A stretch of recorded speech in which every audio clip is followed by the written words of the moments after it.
Alors, on va partager la parole de Dieu ce matin. On va aller dans Genèse 22, le début, le livre de la Genèse.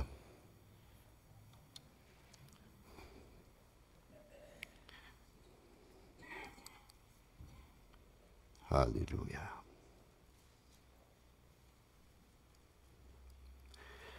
Il y a un verset très important que je vais lire. Après ça, on va faire d'autres lectures dans ce chapitre et ailleurs dans la parole de Dieu.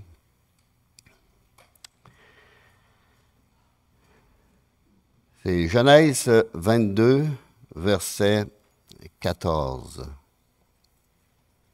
Genèse 22, verset 14. Abraham donna à ce lieu le nom de Jéhovah-Jiré. C'est pourquoi l'on dit aujourd'hui à la montagne de l'Éternel, il sera pourvu. Amen.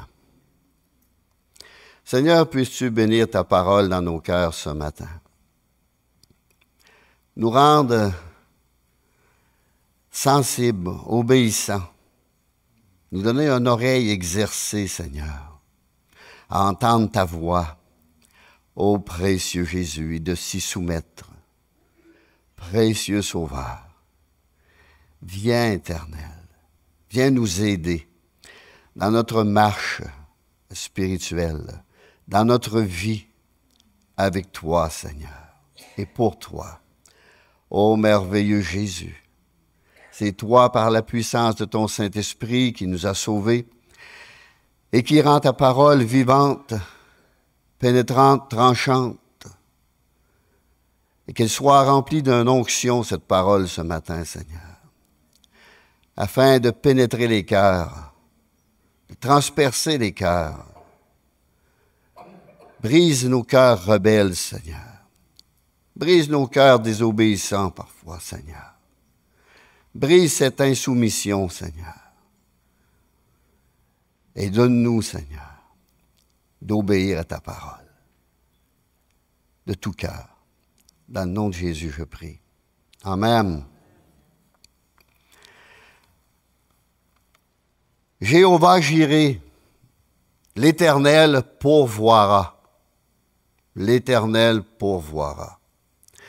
Et ce fut le témoignage d'Abraham à la bonté de Dieu. L'Éternel lui donna un bélier en remplacement de son fils Isaac sur l'autel. On va lire ça au verset 2. Dieu dit, prends ton fils, ton unique, celui que tu aimes, Isaac, va-t'en au pays de Morija, et là, offre-le en holocauste sur l'une des montagnes que je te dirai. Et au verset 12, l'ange dit, n'avance pas ta main sur l'enfant et ne lui fais rien, car je sais maintenant que tu crains Dieu et que tu n'as pas refusé ton fils unique. Est-ce qu'il y a des choses que nous refusons de donner au Seigneur? Est-ce qu'il y a des choses qu'on refuse? Ah ben ça, Seigneur, moi, dans ma vie, c'est très important, puis je veux garder ça. Mais Dieu dit, j'aime pas ça, moi. J'aime pas ça du tout. Ça te nuit, ça te détruit. Ça t'empêche de m'obéir. Faudrait que je l'enlève. Ah non, non, non, non, Seigneur. Non, touche pas à ça. Touche pas à ça. L'ange dit, n'avance pas ta main sur l'enfant. N'avance pas ta main sur l'enfant. Et ne lui fais rien, car je sais maintenant que tu me crains et que tu ne m'as pas refusé. Soulignez ça dans votre Bible. Pas refusé. Qu'est-ce qu'on refuse au Seigneur? Seigneur, demande-moi n'importe quoi, mais pas ça. Surtout pas ça. Ben, le Seigneur, il dit, c'est ça que je veux. Là.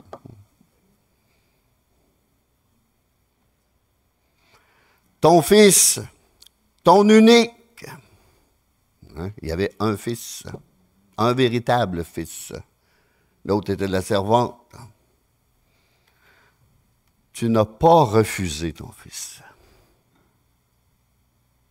Au verset 13, Abraham, levant les yeux, il vit derrière lui un bélier retenu dans un buisson par les cornes. Et Abraham alla prendre le bélier et l'offrit en holocauste à la place de son fils. C'est également le témoignage que nous rendons lorsque nous acceptons le sacrifice de celui qui a été pris dans le buisson de nos péchés et conduit à l'autel de la croix. Jéhovah Jireh, l'Éternel pourvoira. L'Éternel pourvoira.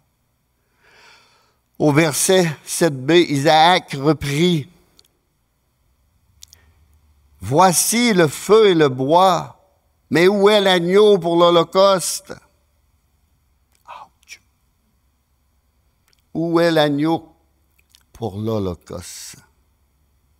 Abraham répondit, mon fils, Dieu se pourvoira lui-même de l'agneau pour l'Holocauste. Une parole prophétique, mes amis. La foi en Dieu. Mais au verset 1, nous lisons, « Après ces choses, Dieu mit Abraham à l'épreuve. Après une longue vie, après une longue marche avec Dieu, Dieu ne me demande pas ça au début, on partirait tout à la course. On se sauverait.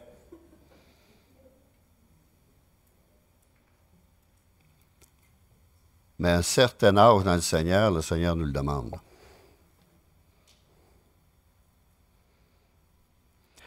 Dieu procure exactement ce qu'il faut ici. Un substitut.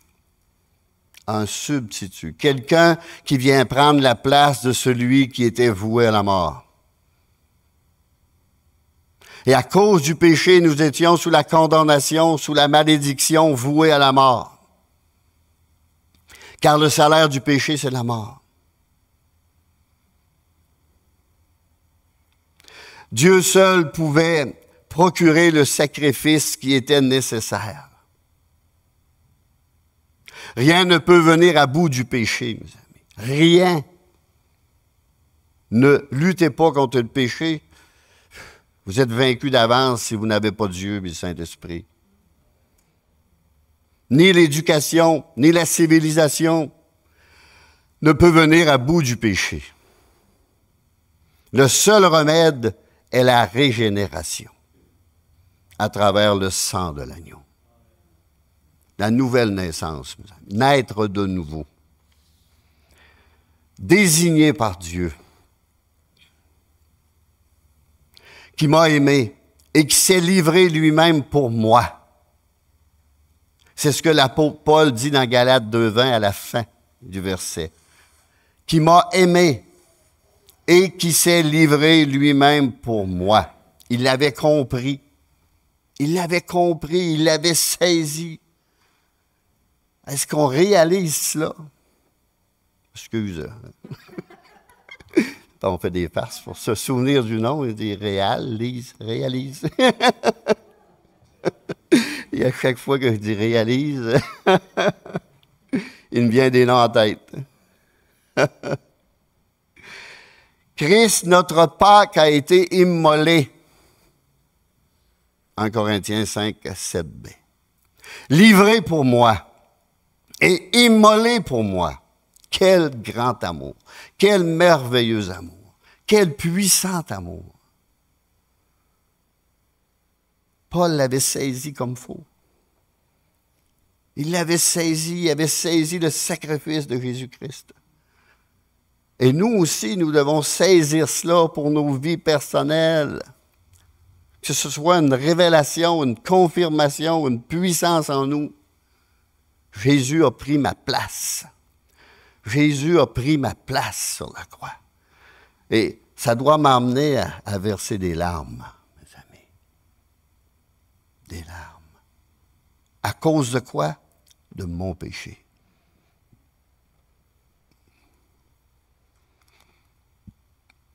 Et Dieu procure ce sacrifice ou cet agneau à la bonne place.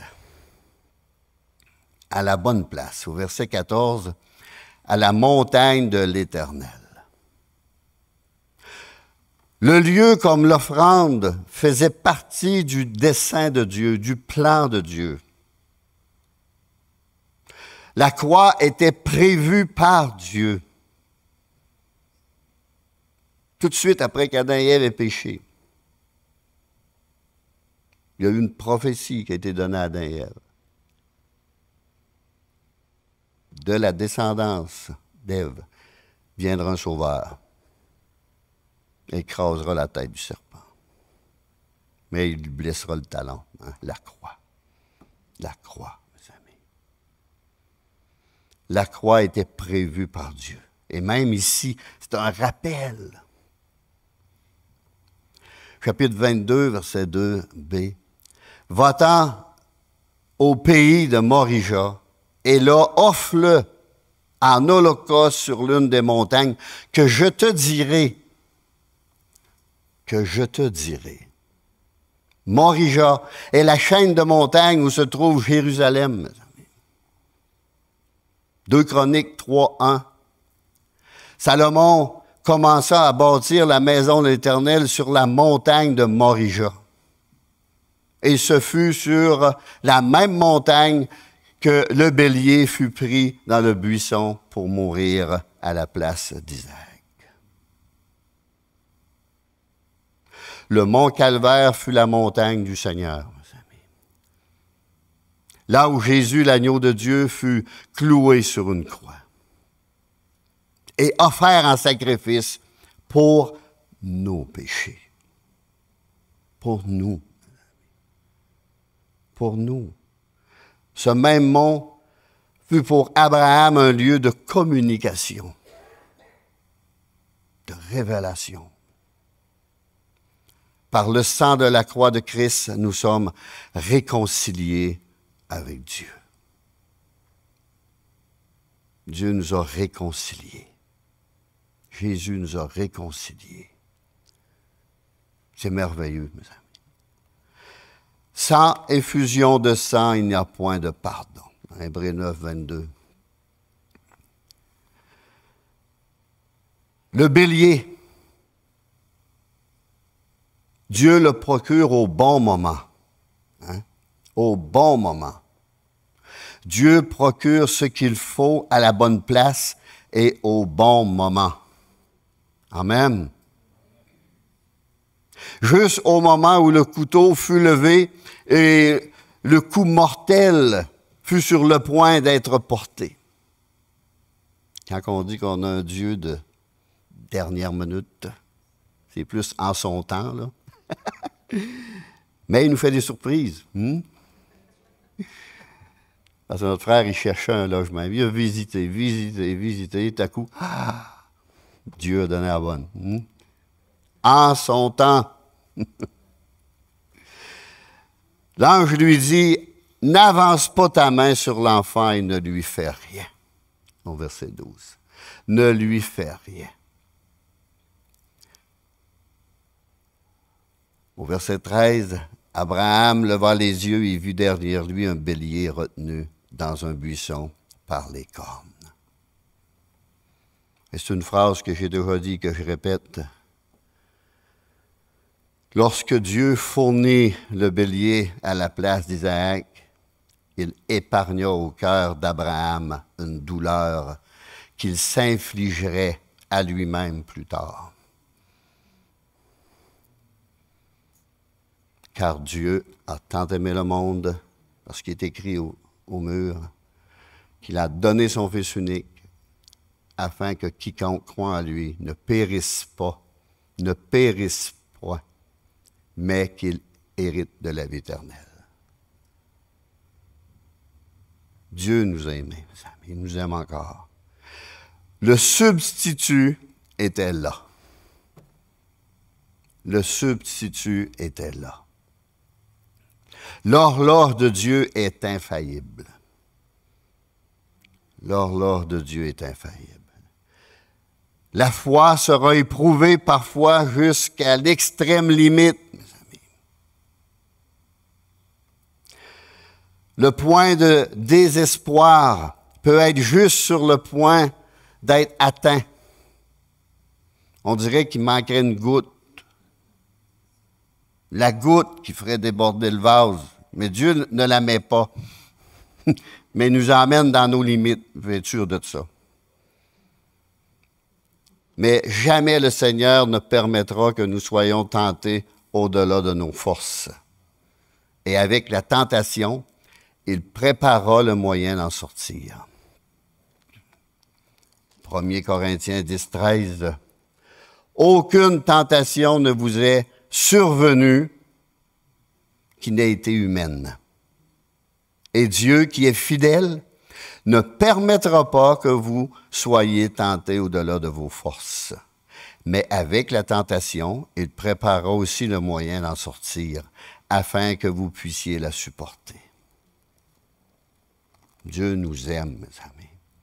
Et s'il voit en nous quelque chose qui lui déplaît ou qui ça va emmener à notre perte, il va l'enlever. Dieu veut l'enlever. Il faut qu'il l'enlève. S'il ne l'enlève pas, on va s'éloigner de Dieu, on peut se perdre. On doit lui céder tout. Tout lui céder. Parfois, on pense qu'on a tout cédé, mais on n'a pas cédé là un dixième.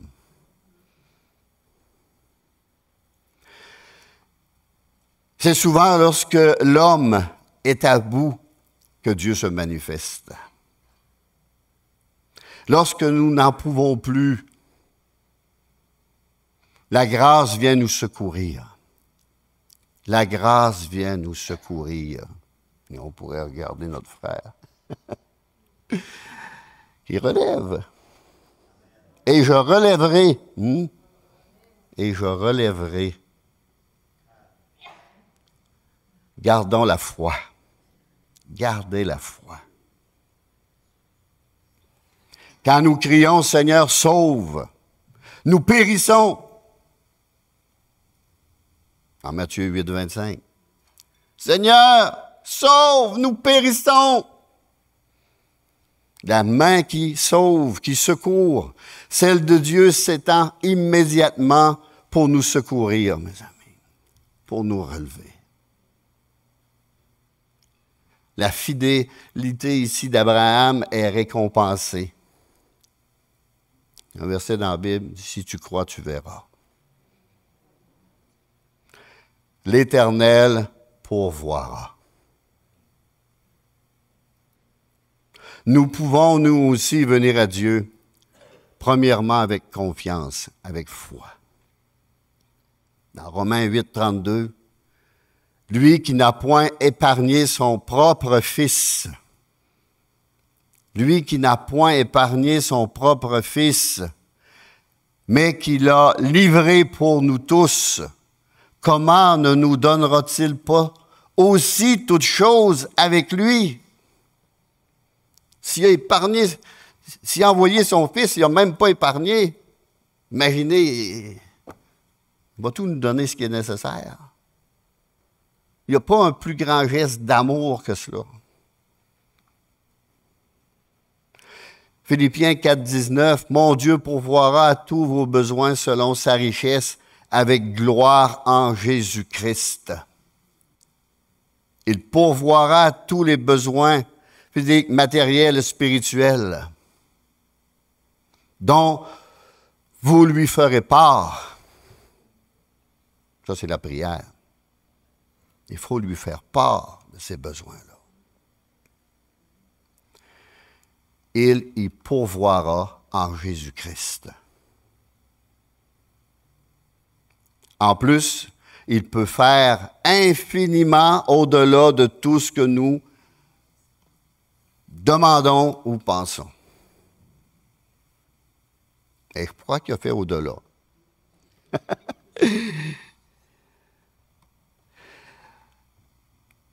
Béni soit Dieu. Béni soit Dieu. Je me souviens quand j'avais donné, j'avais pris l'église Saint-Prosper, je cherchais une maison, j'en ai visité. Il n'y en avait même pas une à vendre à Saint-Prosper. Je voulais m'en aller à Saint-Prosper, il n'y en avait même pas une à vendre. À Saint-Georges, toutes les maisons que je visitais, là, il n'y a pas un meuble rentrait là. En son temps, les meubles se chargeaient dans le troc. Je ne l'avais pas encore trouvé. En son temps, j'ai arrivé d'une maison, puis j'ai dit, c'est celle-là. C'est celle-là. Éphésiens 3:20. Alors oui, approchons-nous de lui avec confiance, avec assurance, avec fermeté. Non seulement avec confiance, mais aussi avec persévérance. Parce qu'il faut persévérer, il faut avoir les choses en son temps. Il ne faut pas abandonner, il faut persévérer. Un deuxième point, car celui qui a fait la promesse est fidèle. Avec confiance, car celui qui a fait la promesse est fidèle. Il donnera de la sagesse à ceux qui en manquent. Ouais, on a juste à faire une prière. Jacques 1,5. Il donnera de la force à ceux qui sont faibles. Il donnera des armes pour le combat aussi. De la consolation au temps de l'épreuve. Une grâce suffisante pour tous nos besoins et une demeure au ciel, afin que là où je suis, vous y soyez aussi, a dit Jésus. Il veut qu'on se rende. Il va tout faire pour qu'on se rende. Il va permettre qu'on se rende. Et un dernier point, nous pouvons venir à lui en tout temps. Continuellement. Continuellement. Il a ouvert une route nouvelle et vivante, nous dit Hébreu. A été ouvert pour nous à travers le voile.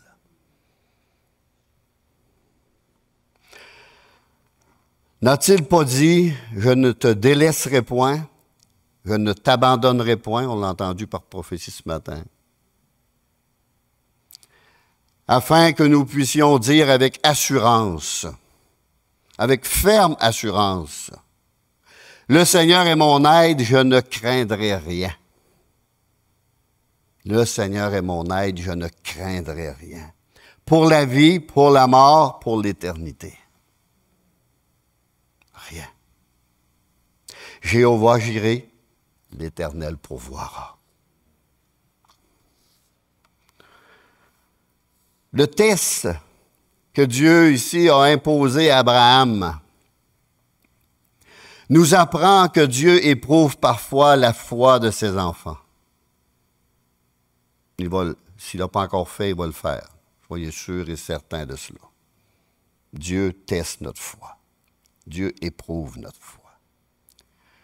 Et le secret de la vraie vie en Dieu, c'est d'être prêt à sacrifier tout ce qu'il nous demande de sacrifier.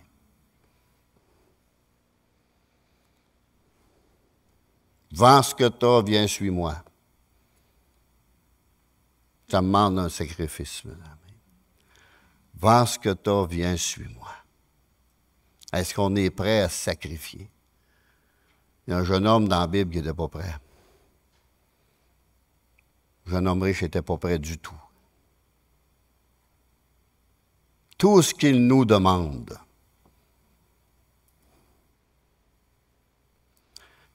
Est-ce qu'on l'aime assez pour cela? Est-ce qu'on aime le Seigneur assez pour cela? C'est pas pour rien qu'il me demande tout cela. Il veut notre tout. Il veut tout de nous. Il n'en veut pas à moitié. Je relis encore le verset 12. L'ange dit, n'avance pas ta main sur l'enfant et ne lui fais rien. Car je sais maintenant que tu crains Dieu et que tu ne m'as pas refusé ton fils. Ton unique, le fils de la promesse. Tout l'héritage d'Abraham était sur son fils.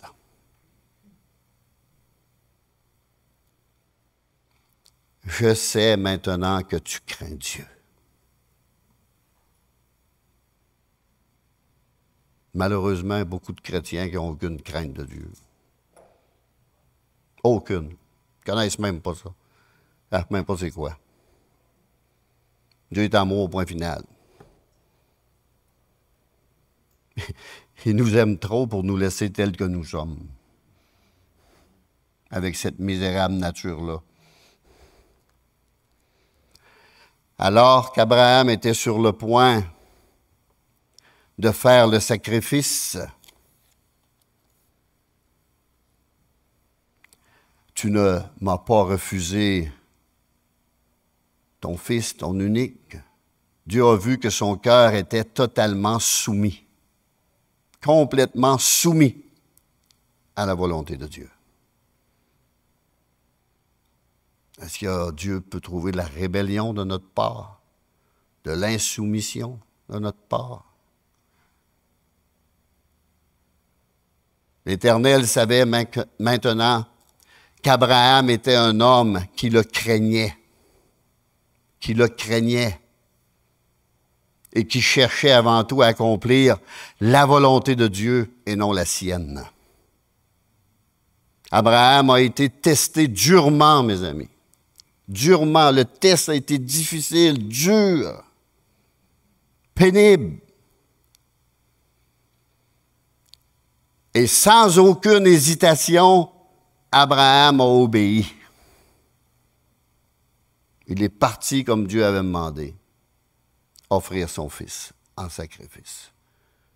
3 jours de marche. Il a eu le temps d'y penser. Mais il a obéi. Il obéit. Vous savez, c'est écrit que Dieu avait la puissance de le ressusciter. Sa naissance était déjà un miracle. La naissance d'Isaac était déjà un miracle. C'était impossible pour lui, puis c'était impossible pour sa femme. Impossible. C'est pour ça que Dieu de l'impossible. Dieu de l'impossible. Il peut même le ressusciter s'il veut. Vous savez que Jésus à la croix aurait pu garder les yeux ouverts. Mais c'est écrit qu'il les a fermés. Il a baissé la tête. C'est lui qui était maître sur la croix. Il aurait pu le percer, puis il aurait continué à regarder, j'aurais voulu. Père, je remets mon esprit entre tes mains. Pardonne-leur. Ils ne savent même pas ce qu'ils font. Combien qu'il y en a des personnes qui ne savent pas ce qu'ils font des fois? On peut s'inclure.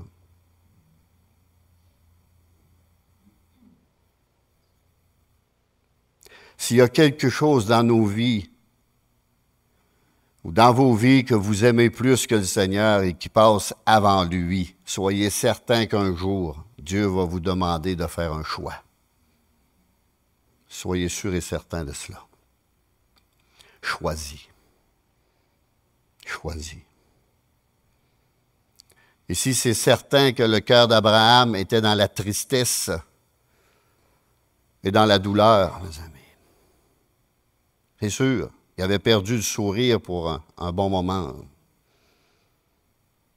Mais il n'avait pas perdu sa communion avec Dieu. Il n'avait pas perdu sa relation avec Dieu. Mais malgré cela, malgré tout cela, aucune plainte a sorti de sa bouche, aucune objection n'est sortie de sa bouche. Il s'est soumis entièrement, totalement. C'est pourquoi c'est écrit, après ces choses, après une vie brisée, une vie d'humiliation. Des fois, on dit à une personne, elle n'est même pas brisée, ça.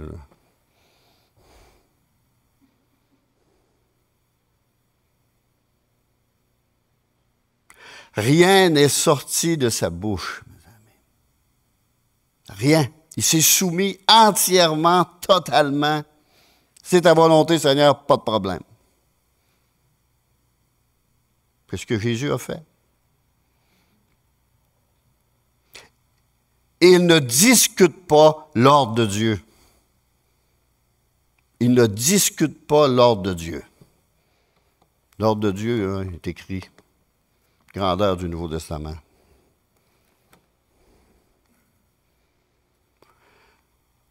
Son unique préoccupation, obéir.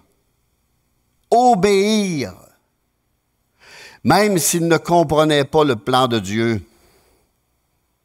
Il ne comprenait pas tout. Moïse non plus ne comprenait pas tout. Mais il obéit. Il obéit. Paul non plus ne comprenait pas tout. Il obéit. Abraham avait commencé avec Dieu et comme tout chrétien, il était désireux d'aller jusqu'au bout. Son désir était jusqu'au bout, je veux te suivre. On chantait ça anciennement. Aujourd'hui, on rayait ça. Là. Jusqu'au bout, malgré tout, dans les bons et les mauvais moments ou les mauvais jours, un peu comme un mariage.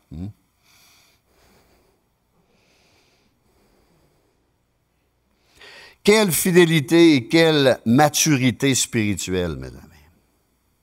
Ça prend toute une maturité spirituelle pour cela. Toute une. Aucune excuse, aucune plainte, aucune rébellion.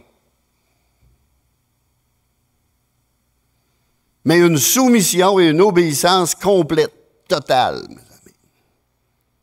Et heureusement, c'était une figure de ce qui avait à venir, du sacrifice de Jésus-Christ. Dans moins de détails. Dieu l'avait bien préparé, Dieu l'avait bien formé. Mais Abraham a resté maniable. Il a resté en amour avec Dieu. On ne sait pas ce que l'avenir nous réserve. Mais ça va chauffer tantôt parce qu'il commence déjà à parler de taxer les églises. Là, puis on a reçu une lettre de notre surintendant là, qui est très sérieuse. De prier. De prier. Même les reçus d'impôts, tout appelé à disparaître. Là. C'est ce qu'ils veulent faire.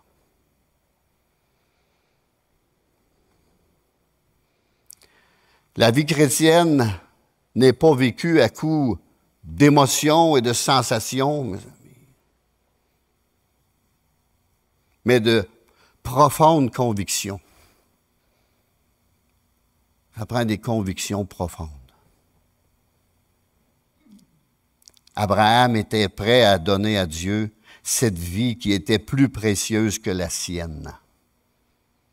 Plus précieuse que la sienne. On entend ça souvent. Mais moi, je suis vieux, pourquoi Dieu n'est pas venu nous chercher, plutôt venir chercher un jeune?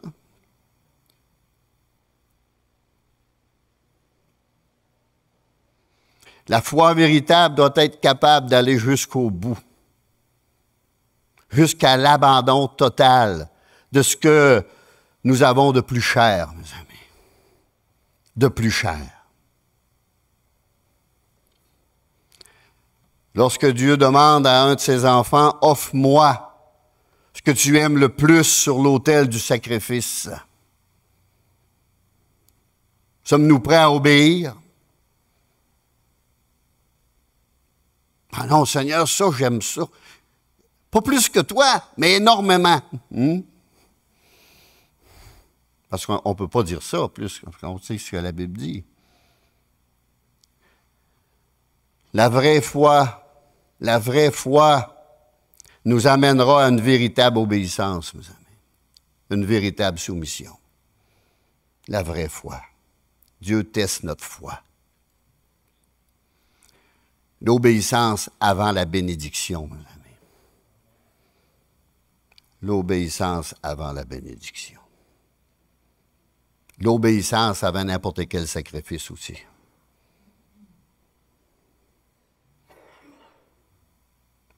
Est-ce que nos enfants passent avant Dieu?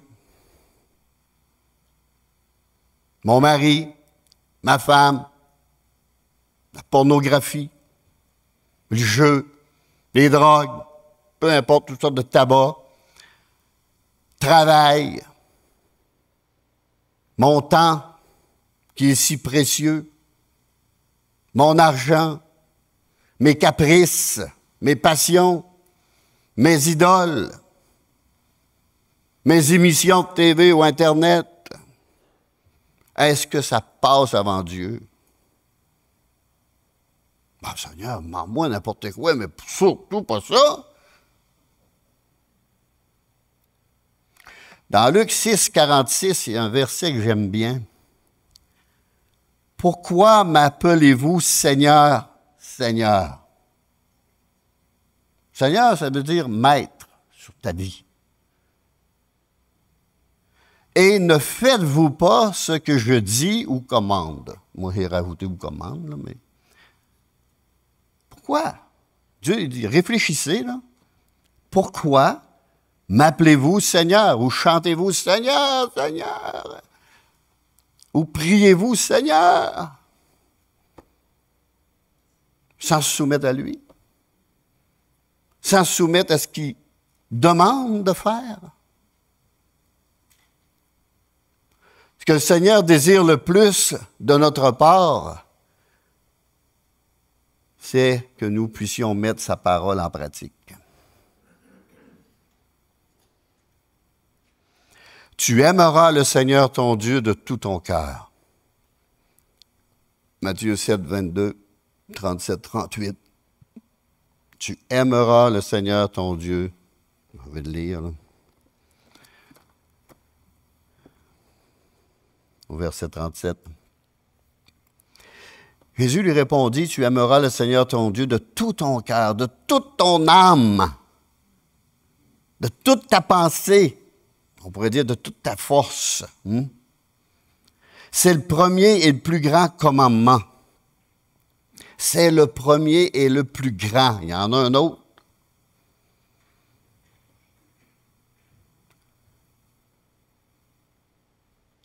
Voici le second, verset 39,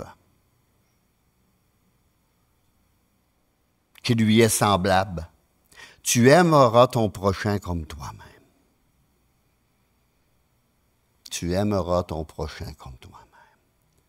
Si on regarde mon voisin, là, est-ce que je l'aime comme moi-même dans l'Église? Tous ceux que je regarde, est-ce que je les aime comme moi-même? Ou Seigneur vient me crever les yeux?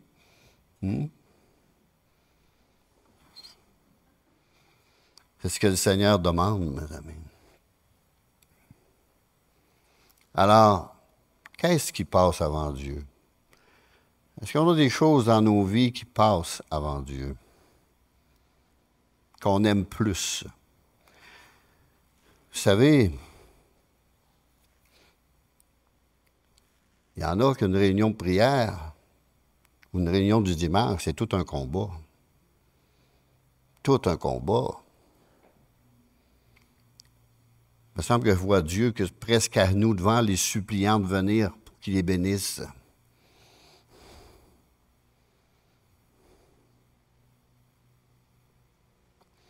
On devrait courir, mes amis.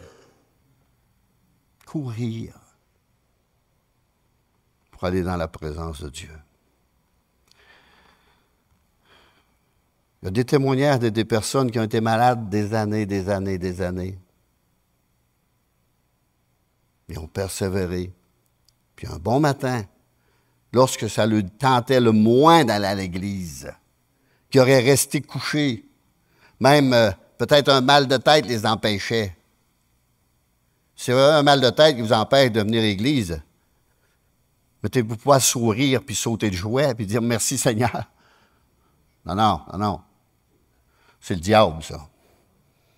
Arrière de moi, Satan. Seigneur, je réclame tes promesses, ta guérison, puis partez de l'église, puis mal de tête, vous n'aurez plus. Parce que Satan emploie toutes sortes de choses de même, nous empêcher de...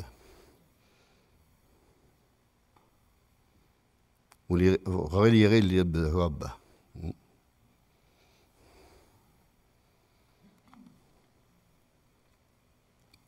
Et cet homme-là s'est levé ce matin-là. Il a été quand même. Il y avait un appel, puis il a été guéri. Il a été guéri ce matin-là. Dieu avait décidé que c'était ce matin-là qu'il guérissait. Et ce matin-là, il a été guéri.